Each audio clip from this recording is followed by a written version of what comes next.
After playing Black Ops 6 for 7 days, here are 10 things they need to improve, and some of them you might question. Number one, we're gonna get straight into it. We're gonna be talking about the packet burst situation. Now, I don't know if you guys been seeing all over the internet or on, X, Twitter, whatever you want to call it, but there's been a lot of players dealing with a very bad packet burst issue where the game becomes essentially unplayable, and there's currently no fix. One of my good friends is having this issue, and I feel very bad for them because obviously they say there's no fix. They say they got to work on it, potentially fix it, and it's just very terrible overall, people having to deal with this. Obviously, we're hoping that this is going to be a fix when the game actually comes out and make it playable, and especially when it comes to console players, because I'm sure some of you guys on console are hurting, maybe dealing with similar issues, crashes, packet burst issues, and it's just unfortunate, and I really hope they get there together. You know what I was gonna say. And number two, something I really want to highlight on this game is probably one of the most talked about are the maps. Now, I don't know about you guys, but the maps feel very average. Some are bad. We talk about there's maybe one good map right now, maybe two max. The maps are very small, close quarter type of maps, you know what I'm saying? And I'm skipping as I'm talking about these packet burst issues. Like, what are we talking about? This is what I'm saying, man. Packet burst, lag.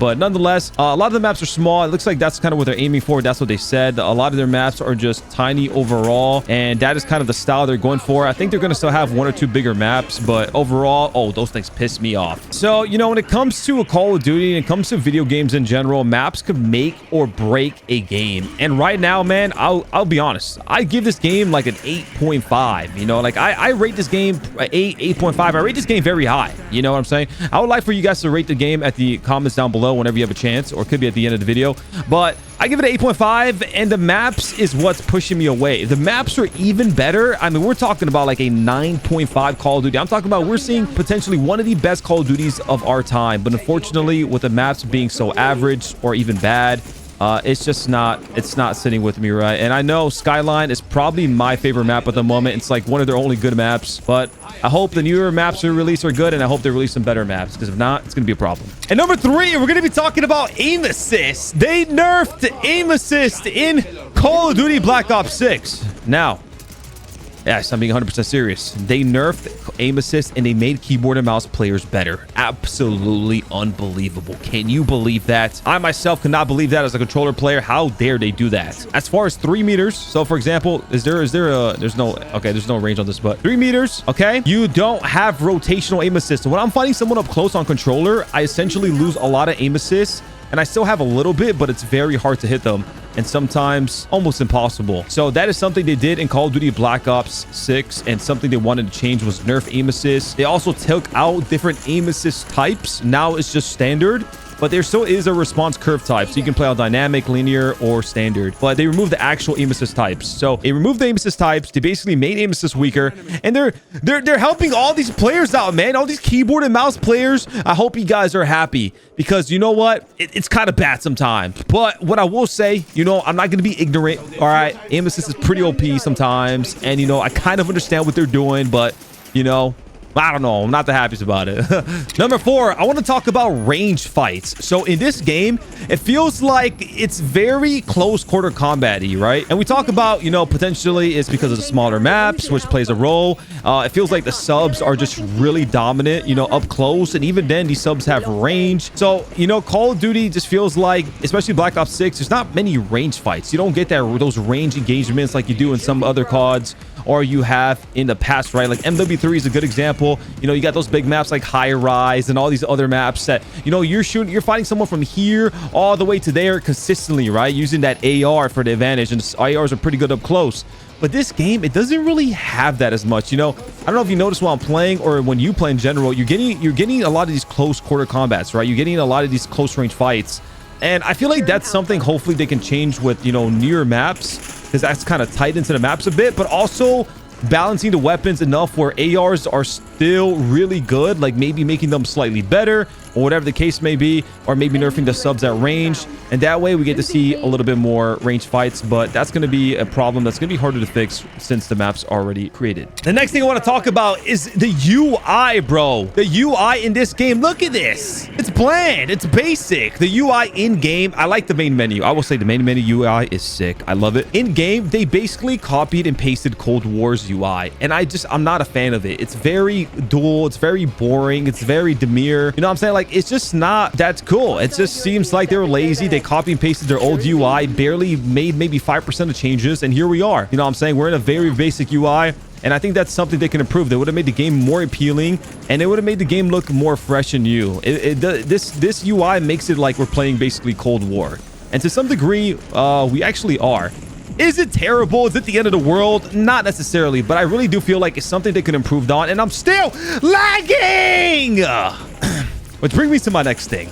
6. We're going to be talking about the visibility. The visibility on enemies, and I'm skipping. The visibility on enemies. I feel like it's kind of hard sometimes. I don't know if this is just me or for you guys feel the same, but you know, when you're looking at people in the stores, when you're trying to trace people, and you're like, the visibility on characters, just they kind of like blend sometimes with the map. They don't really stick out as much. You know what I mean? Like, you really gotta focus and look for them on your screen. I know COD has experimented with having like an outline on the enemy so you can see them easier, and that's like a good example of what will make them pop more. But the visibility in this game on the characters, just, it's not the best. I think it could use a little work, and they can make your, you know, whether, I don't know how they do that, whether it's colors, I don't know if it's outlining, whatever it may be, but if they can somehow make the characters, you know, your opponents pop out a little bit more, I think that would help. And I'm let's just go to the next one. Number 7, we're going to be talking about Omni-Movement. Now, Omni-Movement is freaking a W, but even though it is a W, and I think it's one of the coolest things Call of Duty has done in a very long time, I still think it has space and need for improvement. One thing I will say, man, I don't know if you guys seen it before, but you can really break, and I'm talking about break cameras, break the cameras, break the model of the character. Like, if you do some interesting movement where you slide forward, jump backwards, like I'm talking about, you can make your character spin in the floor like circles. Like, you can do some very interesting things in this game. And with that being said, I think it may be a problem in the future. I think it truly may be a problem, and I think that's something they're gonna have to really work on. And, you know, making sure the movement is balanced, making sure it's not causing all these weird glitches on the floor and making your character model look insane, because people will find ways to abuse this and obviously use it to their advantage. And I'm talking about pro players like Shotzi and all these crazy guys, and I'm talking about just players in general. If they can figure out how to break your model, break the character, and do some crazy stuff, they will abuse it. And it's not going to be fun for people playing the game, because it's going to be probably broken, it's probably going to be glitchy, and it's going to be hard to shoot at, and we're just going to all rage. So that's just something I think they need to improve and hopefully fix over time. Next, we're going to be talking about the spawns. Spawn die. Spawn die, spawn die, spawn die, spawn die, spawn die, spawn die! Now, mind you, I will say from week 1 to week 2 of the beta, the spawns did get adjusted a bit, and I do like the spawns. The spawns are definitely feeling better than, well, you know, what they were before. Before, it was terrible. Now the spawns are, they're a little bit better, but I still think they need a little bit of work, right? Sometimes you can spawn kill the crap out of people. That needs a little bit of adjusting. Also think the spawn system, like, you push too far, they just spawn out. Like, I think, like, they need to find a balance between that. But I'm sure you guys feel sometimes like the spawns just are kind of booty cheeks. They're not the, you know, after improving them, they're not the most terrible. You know, they were definitely worse before, but I still think they need some improvement. Next thing I want to talk about that needs to be improved and adjusted are these little things, man. These blast traps. Have you guys tried these things? They're basically an OP trip mine claymore, whatever you want to call it. You can put them on a damn wall. This guy runs here. Boop, he's dead. Isn't that insane? You can put them on the floor, put them on a ceiling, put them on a wall. They're everywhere. They're so small, it's hard to see them. And, you know, you just not pay. When someone is sliding, hitting with a Omni-Movement 180 into the water, dolphin dive, swimming, spinning in circles, like, the last thing you're doing, you're hitting them with a movement 180, you know, slip and slide, turn around, dive on the, oh, what's this vase? Boom, shoot that vase, boom, a channel, attack, and then maybe die. You're not looking at a damn blast shield on the middle of the freaking floor, looking just like this chilling. Like, you're not looking at that. You know what I'm saying? Like, oh, it's a guy here. I'm sliding in, boom, challenging him, I'm dead. These things gotta go. They gotta get nerfed. In my opinion, they're pretty OP. They're probably the most OP mine we've ever had in our Call of Duty lifetime, and I'm sure a lot of you guys may feel the same way, and if not, you probably haven't dealt with it enough. But let's go to number 10, and this is a big one.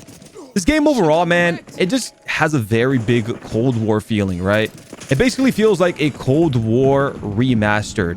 I don't know if it's the UI, I don't know if it's the gunplay or the guns, but it just seems like they really just copy and pasted Cold War. But what I will say, it is an improved Cold War, you know, better graphics, better movement. You know, there's a lot of pros to it that I feel like definitely makes the game, you know, feel better. I think they did a decent job with that just because of the Omni-Movement, but if it wasn't for the Omni-Movement, this basically would have felt like Cold War V2.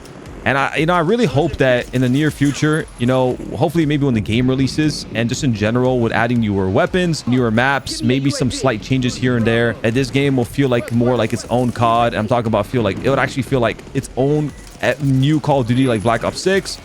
But if not, that's for my last one. It's not the end of the world. It just feels like they could have done a better job at that. That's going to be it for today's video. I'm actually interested what you guys have to say. So leave it down in the comments below. 1, what would you rate this game? And 2, any opinion you may have on anything that was said. I appreciate you guys. Make sure to drop a like, subscribe, comment down below for other YouTube videos. And I'm going to go take a dive in the water. I'll see you in the next Black Ops 6 video. Yeet. Okay, I failed. Okay, see ya. Yeet.